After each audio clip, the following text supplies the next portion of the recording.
El aire nocturno en Chihuahua traía un fresco que recordaba cómo las noches del desierto caen rápido en penumbra. Entré a la hacienda, un restaurante donde Mauricio y yo celebrábamos aniversarios, graduaciones y hasta el 10º cumpleaños de Emiliano. Esta noche se suponía que era mi turno, para marcar 65 años con la familia, sin alboroto.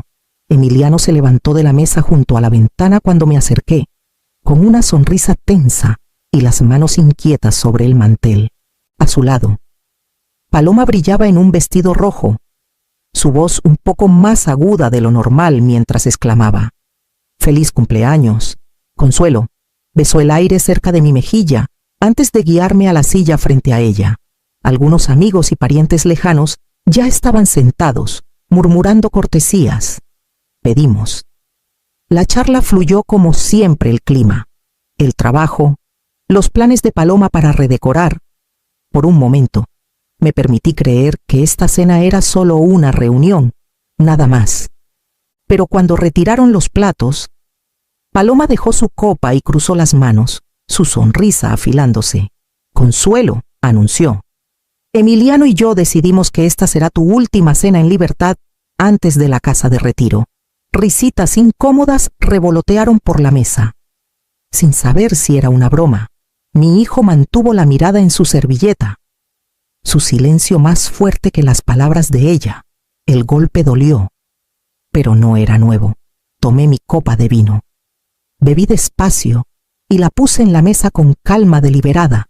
Entonces dije, firme y clara: «Esta es su última cena teniendo una casa donde vivir».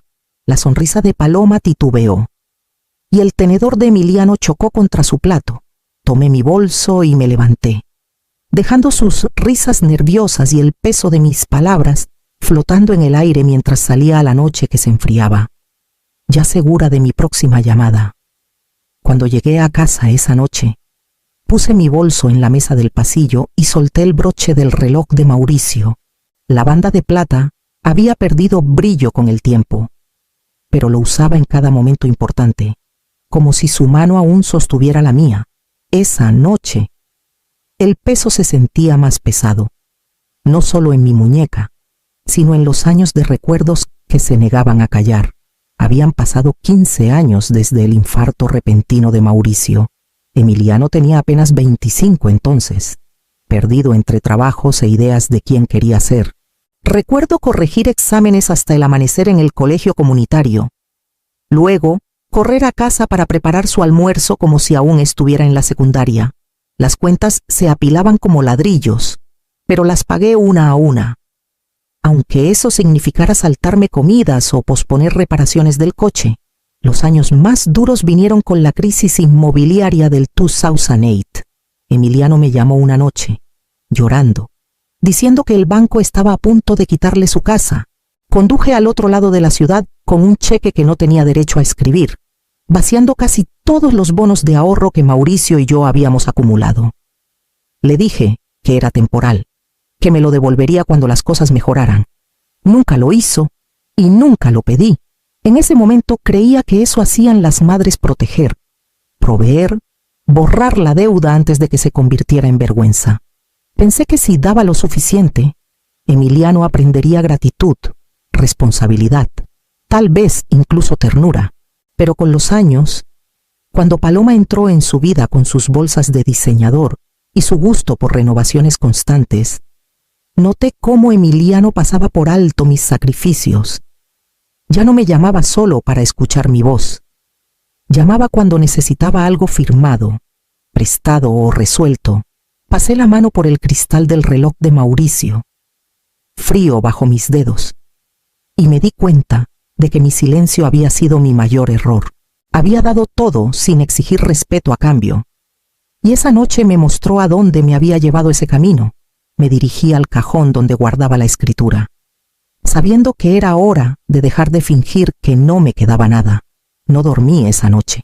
El silencio de la casa me oprimía, roto solo por el tic-tac del viejo reloj de Mauricio en el pasillo. Justo antes de la medianoche, abrí el cajón inferior del escritorio donde guardaba papeles que nadie más conocía Mis manos pasaron por facturas de servicios y estados de seguros hasta tocar el sobre grueso, el que había escondido como un secreto culpable. Dentro estaba la escritura, prueba de que la casa donde vivían Emiliano y Paloma era mía, no de ellos. Recordé el día que la firmé. La hipoteca de Emiliano colapsó en los escombros de la crisis inmobiliaria. Él y Paloma estaban ahogados en deudas, apenas manteniendo las luces encendidas.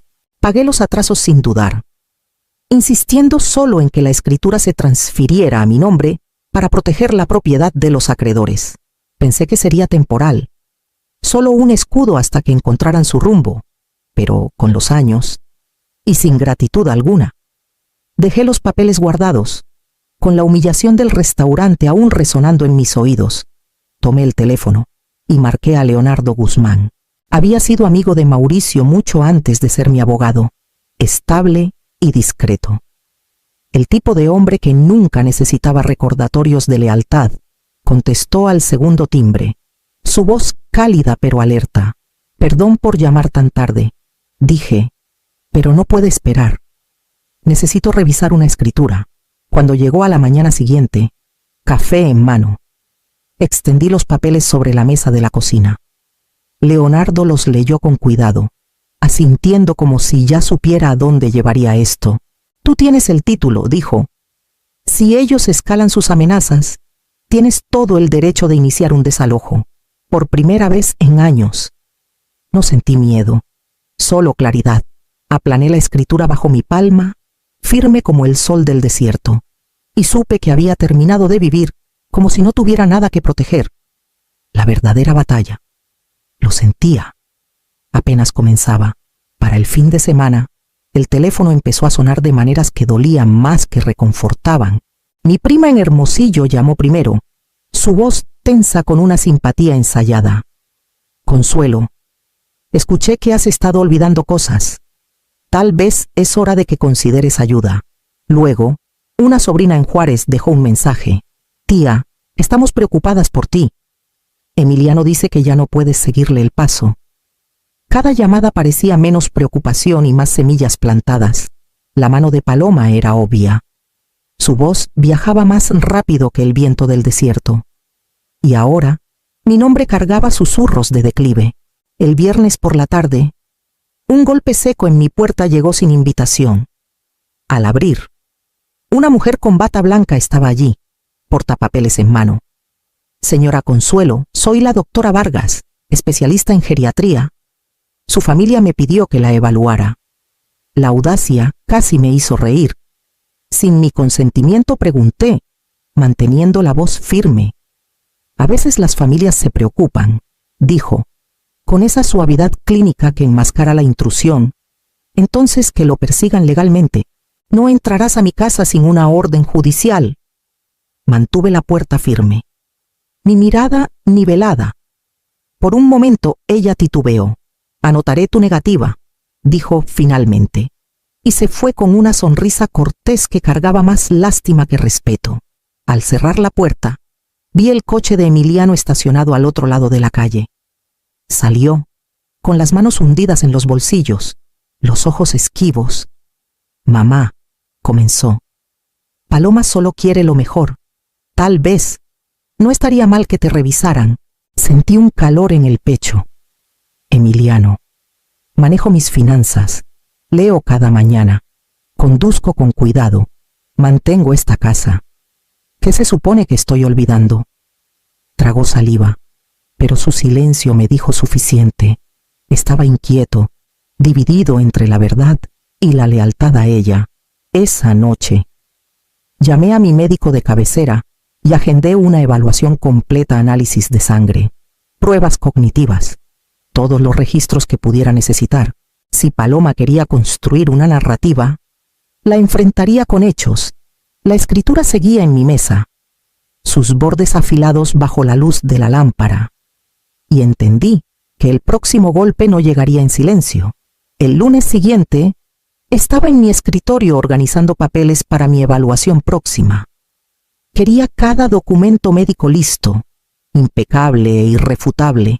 Mientras movía carpetas, Tomé la pequeña caja de madera que Mauricio me dio en nuestro 20º aniversario.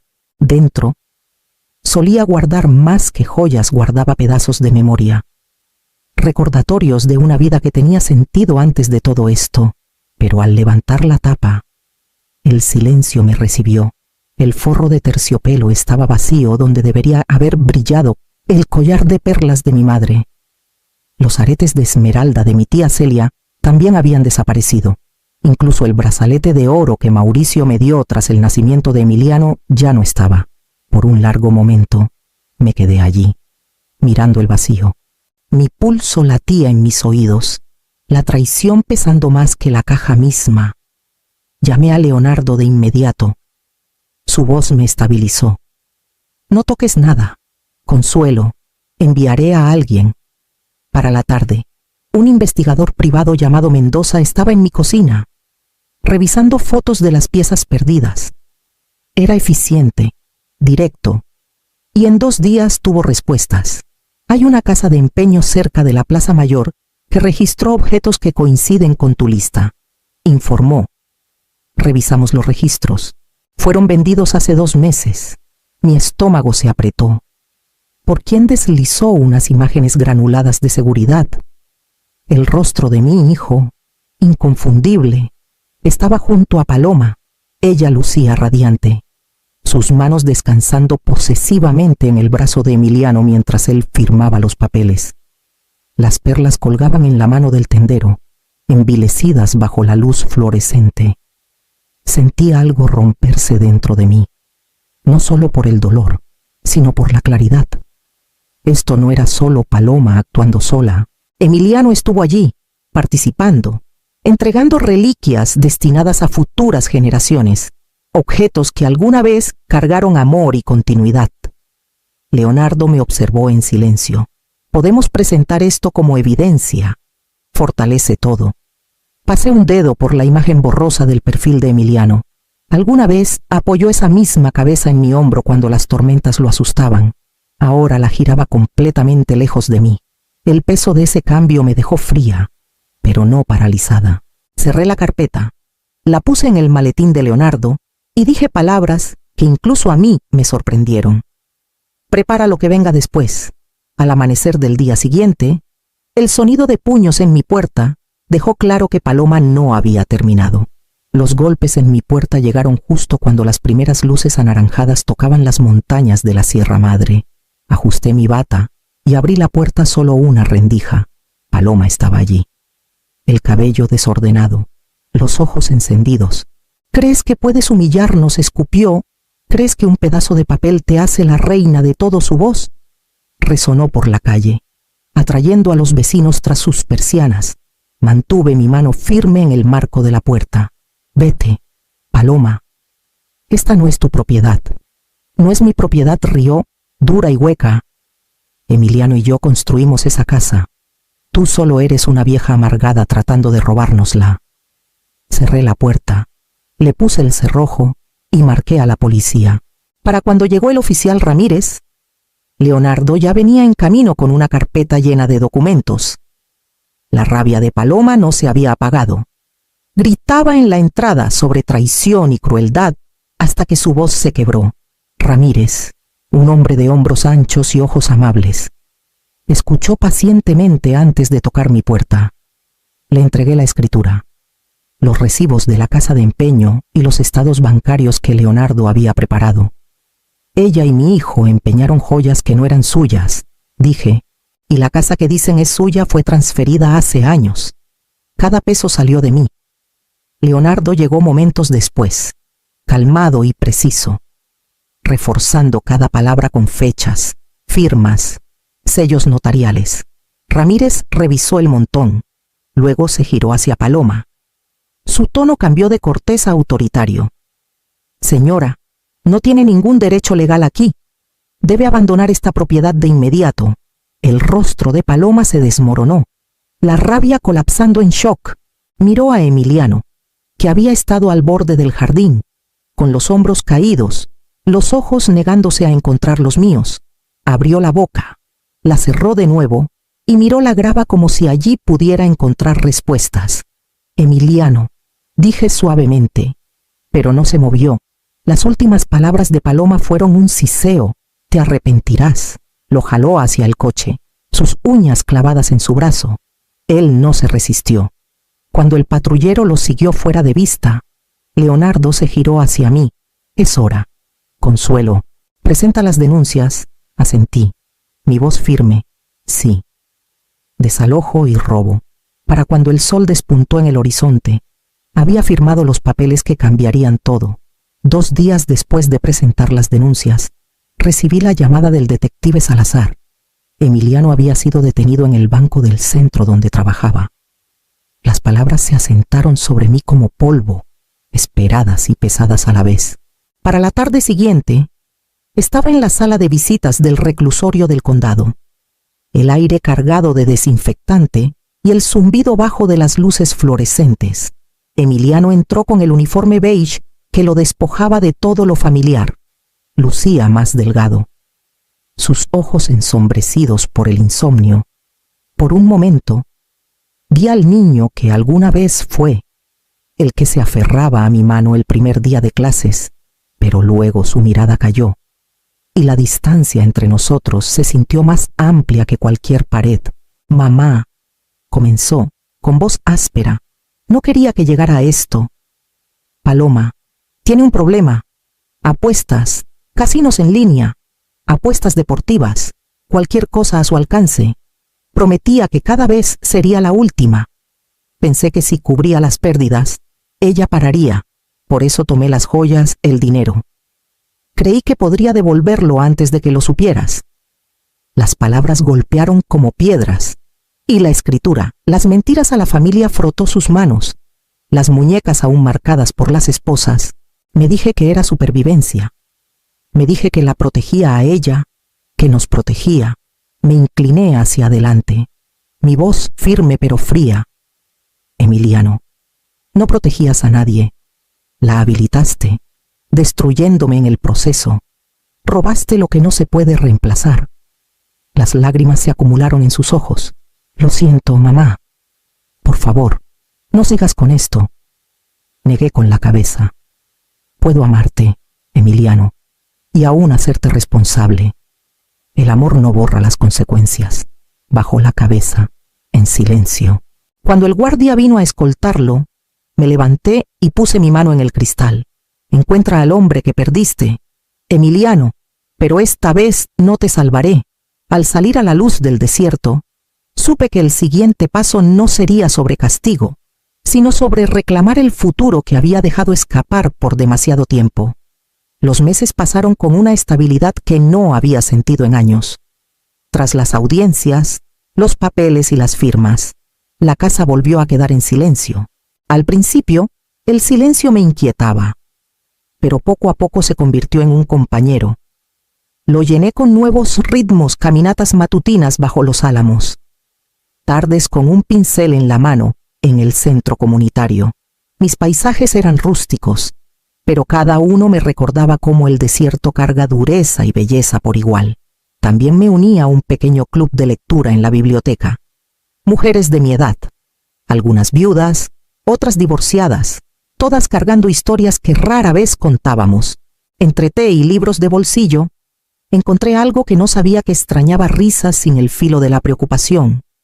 Una de ellas, Dolores. Se inclinó sobre la mesa una noche y dijo: «Nunca es tarde para empezar de nuevo». Le creí. En casa, contraté a María, una mujer con ojos tranquilos y un ingenio rápido. Oficialmente, era una cuidadora a medio tiempo, ayudando con mandados, cocinando cuando mis manos dolían, pero pronto se sintió más como una amiga. Compartíamos recetas, historias de nuestros esposos, y nos sentábamos en el porche viendo el cielo encenderse de rosa cada noche. Por primera vez, mis días estaban llenos no de anticipación de conflictos, sino de pequeñas alegrías que podía reclamar como mías.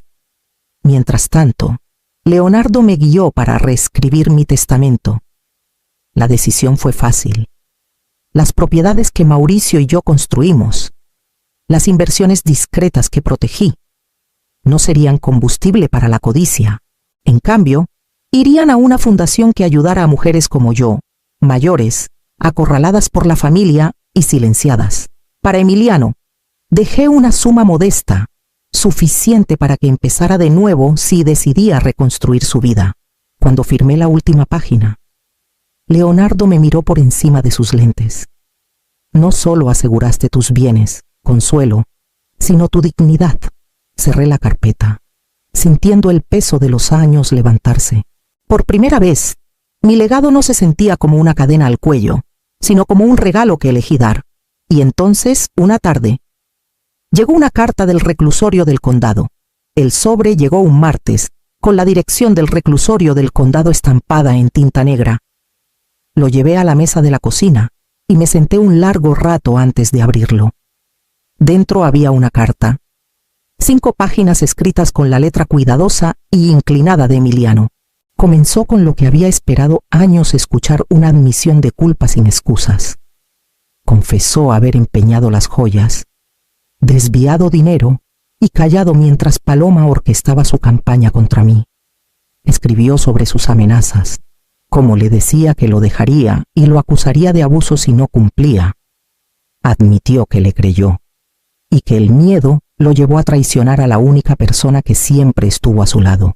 Me convertí en su sombra, escribió, no porque la amara, sino porque fui demasiado débil para enfrentarla. Describió la codependencia en detalle crudo, las noches cubriendo sus deudas de juego, las mentiras que se decía sobre devolverlo todo, los momentos en que quiso confesar pero tragó las palabras. Prometió que, una vez terminara su libertad condicional, dejaría Chihuahua por completo, tomaría un trabajo en otro estado e intentaría reconstruirse en alguien digno de respeto. Cuando llegué al final, su última línea resonó con el niño que alguna vez conocí, mamá. No pido perdón. Solo pido que recuerdes que alguna vez fui el niño que te amaba. Doblé las páginas con cuidado y las guardé en el cajón del escritorio junto al reloj de Mauricio. No respondería. No ahora. Pero tampoco podía tirarlas. Entre las líneas, el niño que crié destelló por un momento, aunque las heridas seguían demasiado frescas para tocarlas. Esa noche, mientras regaba el jardín, un joven apareció en la reja y me llamó por mi nombre. Habían pasado 6 meses cuando escuché el apellido Morales pronunciado por alguien nuevo. Era una brillante mañana de primavera, y estaba arrodillada en el jardín, plantando semillas de cempasúchil en la tierra, cuando una voz en la reja llamó suavemente, «Señora Morales». Levanté la vista y vi a un joven, no mayor de 20, con cabello oscuro que atrapaba el sol y ojos tan dolorosamente familiares que me cortaron el aliento. «Los ojos de Mauricio. Me llamo Adrián», dijo, moviéndose nervioso. «Adrián Morales. Soy el hijo de Emiliano, de antes de Paloma. No sé si él te lo dijo alguna vez». Me limpié las manos en el delantal y lo estudié. Su postura era firme, su voz respetuosa, sin la defensiva a la que me había acostumbrado. Me extendió una carpeta. «Lo encontré hace unos meses. Mencionó tu nombre. Quería conocer a mi abuela». La palabra cayó más pesada que cualquier joya o escritura. Abuela. Lo invité a pasar, cautelosa pero abierta, y nos sentamos en la mesa de la cocina donde tanto se había desmoronado meses antes. Me habló de su madre, de crecer sin Emiliano, de abrirse camino en la escuela. No me pidió nada, ni dinero, ni promesas. Solo la oportunidad de saber de dónde venía. Escuché, y por primera vez en años, la familia se sintió como algo elegido, no exigido. Cuando se fue esa tarde, me quedé junto a la reja y sentí una fuerza tranquila asentarse en mí. La casa detrás de mí seguía siendo mía, el testamento asegurado, las batallas atrás, pero aquí había algo diferente, una herencia que no esperaba. La oportunidad de plantar nuevas raíces en una tierra que alguna vez estuvo rota. Y por primera vez creí que podrían crecer,